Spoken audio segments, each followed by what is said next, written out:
For this week's memo to the president, I want to talk about the single greatest threat to American security and to our very way of life. No, I'm not talking about Iran, Mr. President. I'm talking about your unsolvable envy for your predecessor, President Barack Obama.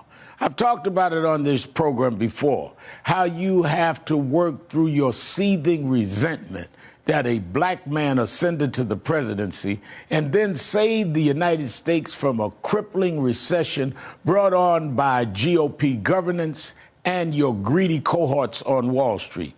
It was your panic at seeing President Obama succeed and your jealousy that he was beloved by millions that finally compelled you to run for president. In fact, it was probably this very moment of public humiliation that did it for you.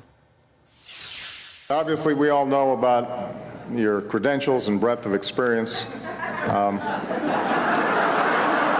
For example, no, seriously, just recently, in an episode of Celebrity Apprentice, you, Mr. Trump, recognized that the real problem was a lack of leadership. And so ultimately, you didn't blame Little John or Meatloaf. You fired Gary Busey. And these are the kind of decisions that would keep me up at night. Even after you won the unpopular vote, you continued to let your inferiority complex get the best of you, making it your personal mission to undo as much of President Obama's legacy as possible. You overturned everything from clean water rules to civil rights protections in schools to regulations on chemical plants. That last one with deadly consequences, I might add, and it would be nearly impossible to quantify the number of future deaths you contributed to with your determination to roll back Obama-era climate policies.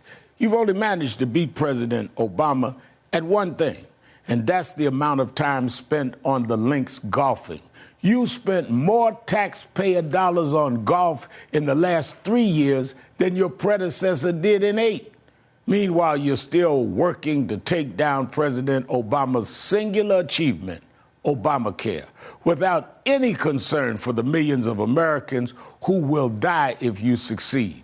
And this week, you took your Obama envy to a new and dangerous height. The missiles fired last night at us and our allies were paid for with the funds made available by the last administration.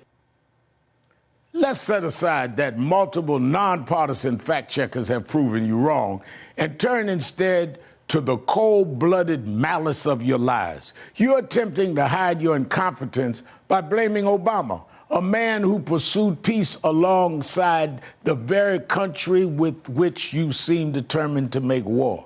How many lives will you sacrifice on the altar of your ego? How many American troops must ship out to the Middle East to assuage your inferiority complex? Unfortunately, I know the answer.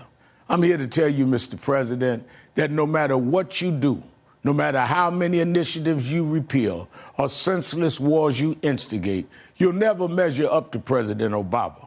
Maybe you should try to find a healthier way of working out your jealousy issues than ill-fated foreign policy moves or incendiary Twitter tirades.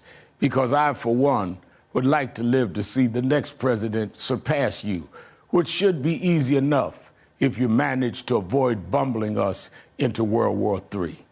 We'll be right back.